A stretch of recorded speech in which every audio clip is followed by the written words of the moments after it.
मौलाना mobile इस वक्त का बहुत बड़ा पीर है और इस पीर साहब के 3 खलीफे भी हैं, मौलाना यूट्यूब, मुफ्ती फेसबुक और हजरत अल्लामा गूगल। इसके पास सबसे ज्यादा नॉलेज है। हमारे बच्चे आज के दौर में मौलवी मौलाना के पास जाना ही नहीं चाहते। गूगल पर सर्च कर लेते हैं, I want to know about this subject, मुझे इसके बारे में मालूमात चाहिए। वहां आर्टिकल आ जाते हैं, मकालात आ जाते हैं, उसी को कॉपी पेस्ट कर देते हैं, बस इतना। देखो ये लोग पूछते हैं कि अबू हनीफा को मानने की जरूरत क्या है, इमाम को क्यों मानना है। कुरान करीम के अंदर रब कदीर का इरशाद है, यौम नदउ कुल्ला उनासिम बिइमामिहिम, the day when I shall call every people with their leaders. কিয়ামতের দিনে আমি প্রত্যেক মানুষকে ডাকবো আপন আপন ইমামের সাথে। इसी आयत की तफसीर में तफसीर रूहुल बयान के अंदर अल्लामा इस्माइल हक्की लिखते हैं कि 4 मजहबेर नाम दिए, हनाफी, शाफी, मालिकी, हम्बली, 4 मजहबेर नाम আছে।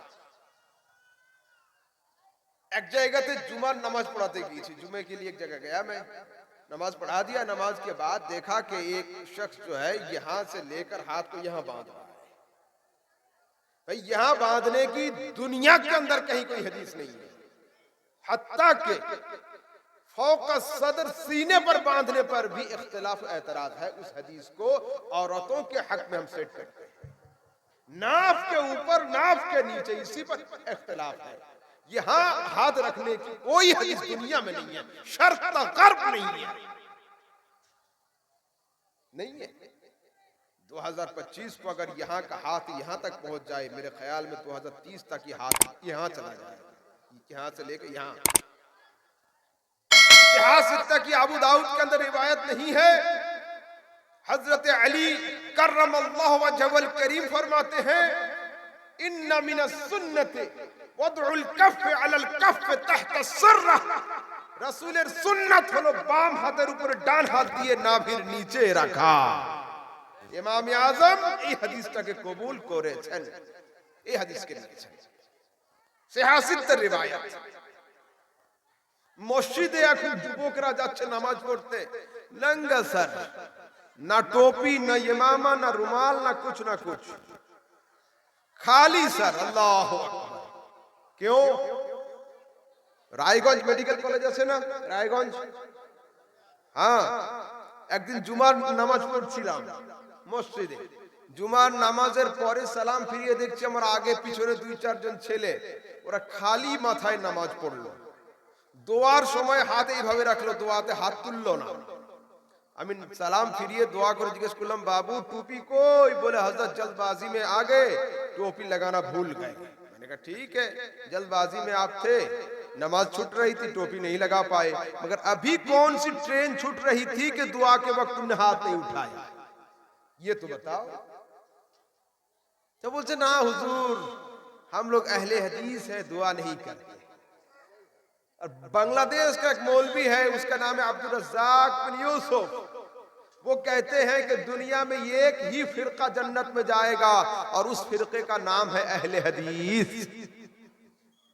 मैंने कहा कि भाई अहले हदीस नाम की कोई फैक्ट्री दुनिया में है ही नहीं, तो माल निकलेगा कैसे? अहले हदीस नाम की कोई फैक्ट्री दुनिया में है ही नहीं, तो माल निकलेगा कैसे? तो बोले तुम्हारे अहले सुन्नत की कोई फैक्ट्री है? मैंने कहा अहले सुन्नत की फैक्ट्री भी है, गोडाउन भी है, रिटेल भी है, होलसेल भी है, जो चाहोगे मैं वही साबित कर दूंगा। बोले अच्छा ये बात है? मैंने कहा हाँ ये है। बोले कैसे? मैंने कहा उठाइए सियासत की तिरमिजी खोलिए, तिरमिजी शरीफ के अंदर ये जुमला मौजूद है, मिन अहलिल इल्म मिन अहली सुन्नत वल जमाअह।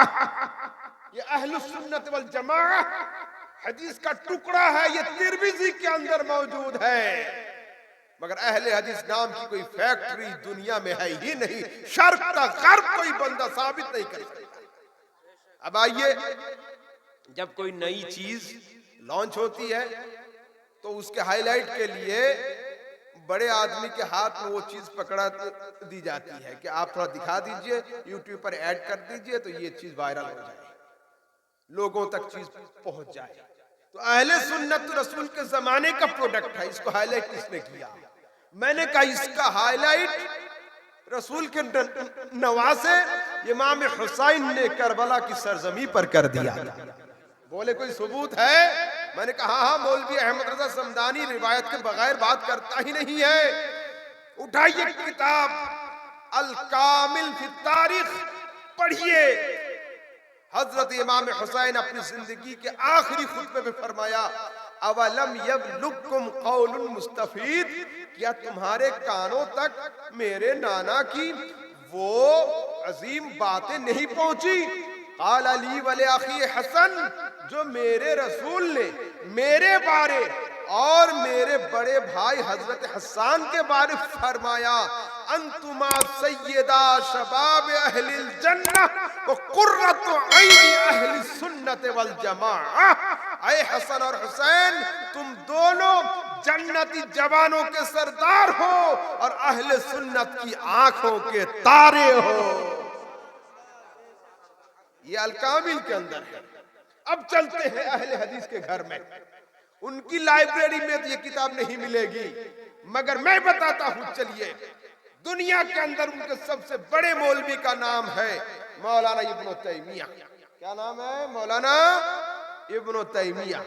मौलाना इब्न तैमिया मजमुअतुल फतावा जिल्द नंबर 2 सफा नंबर 96 के अंदर लिखते हैं, फ़इन्नल फ़िरक़तन नाजिया हिया अहलुस सुन्नत वल जमाअह, जन्नत में जाने वाली जमात एक है और उसी जमात का नाम अहले सुन्नत वल जमात है।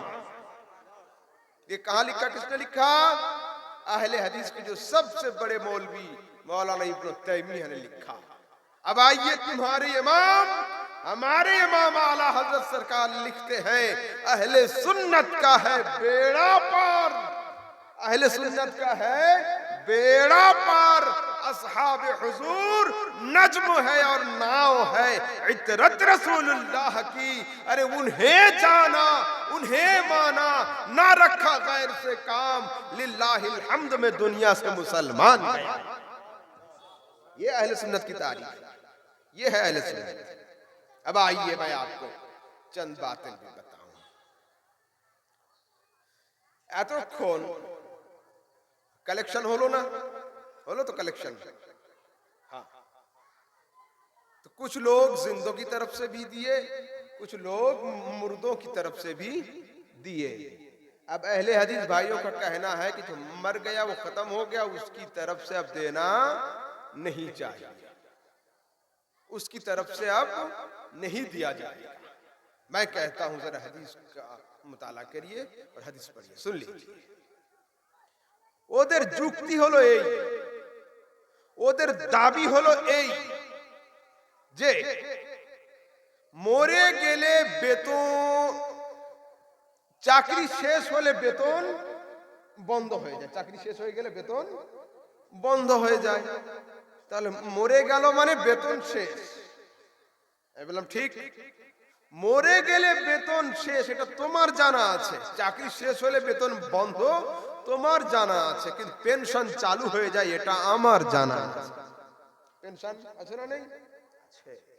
হাদিসে আছে না নাই? জি জি হাদিসে আছে। সিহাসিত্তর সহিহ হাদিসের মধ্যে রাসূল আকরাম বলছেন, ইযা মাতাল ইনসানু ইনকাতা আনহু আমালুহু ইল্লা মিন সালাসাতিন। যখন একজন লোক মারা যায়, ওর জীবনের সমস্ত আমলের দরজা ক্লোজড হয়ে যায়, কিন্তু তিনটে আমলের দরজা ওর জন্য খুলে দেওয়া। কি কি? কি কি? ওয়ালাদুন সালিহ ইয়াদউ লাহু, যদি নেক আওলাদ থাকে, ছেলেরা আমিন আমিন করবে, আব্বা কবরে শুয়ে শুয়ে সওয়াব পেতে থাকবে। সাদাকাতুন জারিয়া, যদি স্থায়ী সাদকা থাকে, তো মসজিদ নির্মাণ, মাদ্রাসা তৈরি করা, কুয়ো খনন করে দেওয়া, ইতিমখানা তৈরি করে দেওয়া, এই সমস্ত বড় বড় কাজ যদি করে যায় তো লোকটা কবরে শুয়ে শুয়ে সওয়াব পেতে থাকবে। তারপরে আল ইলমু ইয়ানতাফিউ বিহি, যদি জ্ঞান বিজ্ঞান লিখে যায়, বই লিখে যায়, শাগির্দ রেখে যায়, এইখানে ওনার কিতাব পড়ে আমরা ইলম অর্জন করব, আলিম হব, আর লেখক কবরে শুয়ে শুয়ে সওয়াব পেতে থাকবে। হলো? এবার শুনেন, আজকের আমি এখানে আছি,